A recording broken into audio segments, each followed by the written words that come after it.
Hello' guys, সকলোকে মিলি education চেনেলটোলৈ welcome জনাইছোঁ। আজি আমি আলোচনা কৰিম সকলো ধৰণৰ কম্পিটিটিভ এক্সামত আহিব লগা অসমীয়া সাহিত্য বা ভাষাৰ ওপৰত কিছু গুৰুত্বপূৰ্ণ প্ৰশ্ন।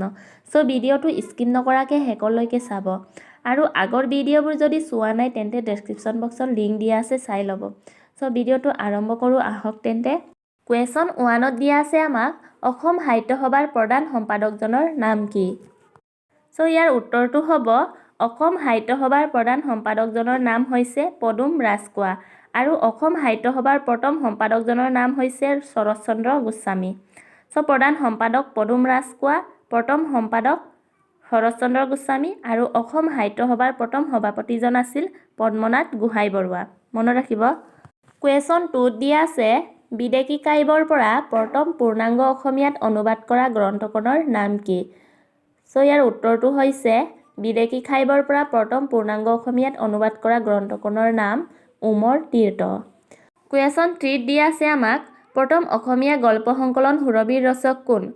চ' ইয়াৰে উত্তৰটো হৈছে লক্ষীনাথ বেজবৰুৱা আৰু লক্ষীনাথ বেজবৰুৱাই সুৰভিখন 1909 চনত ৰচনা কৰা হৈছিল।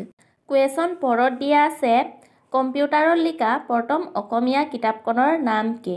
চ' ইয়াৰে উত্তৰটো হৈছে মই প্ৰেমত পৰিলোঁ। কুৱেশ্যন 5ত দিয়া আছে আমাক জ্ঞানপীঠ বঁটা বিজয়ী প্ৰথম অসমীয়া পুথিখনৰ নাম কি? চ' ইয়াৰে উত্তৰটো হৈছে মৃত্যুঞ্জয়। মৃত্যুঞ্জয়খন বীৰেন্দ্ৰ কুমাৰ ভট্টাচাৰ্যই লিখিছিল। নেক্সট কুৱেশ্যন 6টো চাওঁ আমি চাইনা টাউন ডেজ কোনখন অসমীয়া উপন্যাসৰ অনুবাদ? চ' ইয়াৰে উত্তৰটো হৈছে মাকাম আৰু মাকাম উপন্যাসখন ৰীতা চৌধুৰীয়ে লিখিছিল। 7ত দিয়া আছে আমাক জনজাতীয় জীৱনৰ ভিত্তি ৰচিত প্ৰথম অসমীয়া উপন্যাসখনৰ নাম কি?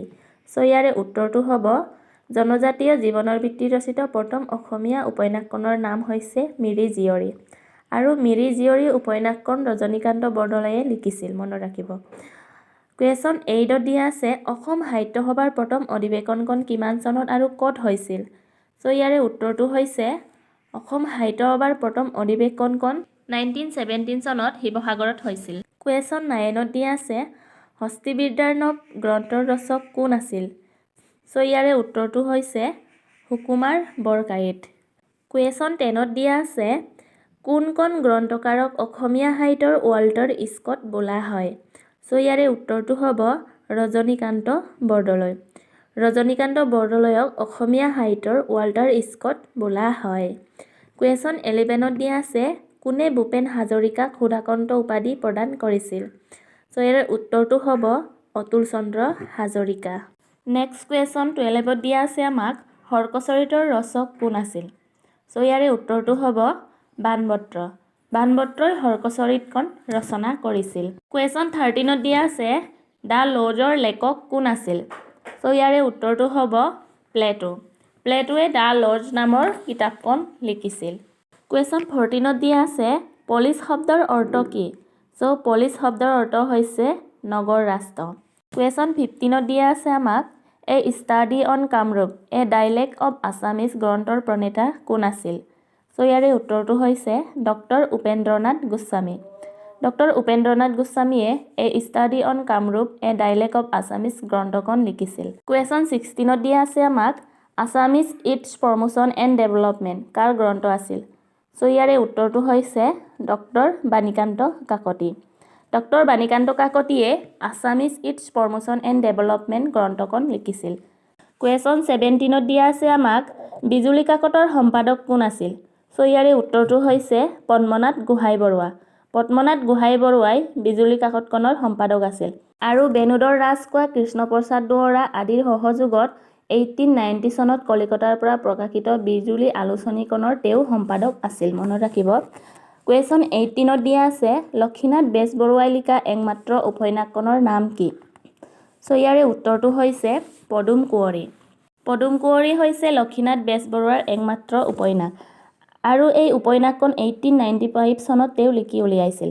কুৱেশ্যন 19ত দিয়া আছে নামঘোষাই অসমীয়া জাতীয় সাহিত্যত গীতা, উপনিষদ আদিৰ ঠাই অধিকাৰ কৰি আছে এইকাৰ কাৰ উক্তি? চ' ইয়াৰে উত্তৰটো হৈছে ডক্টৰ বাণীকান্ত কাকতি। কুৱেশ্যন 20ত দিয়া আছে আমাক 1924 চনত গুৱাহাটীত অনুষ্ঠিত অসম সাহিত্য সভাৰ 7ম অধিৱেশনখনিত কোনে সভাপতিত্ব কৰিছিল? চ' ইয়াৰে উত্তৰটো হৈছে লক্ষীনাথ বেজবৰুৱা। আৰু এই অধিৱেশনত সভাপতিৰ আসন অলংকৃত কৰা এইজন মহান সাহিত্যিকে 1938 চনত ডিব্ৰুগড়ত ইহলীলা সম্বৰণ কৰে। মনত ৰাখিব।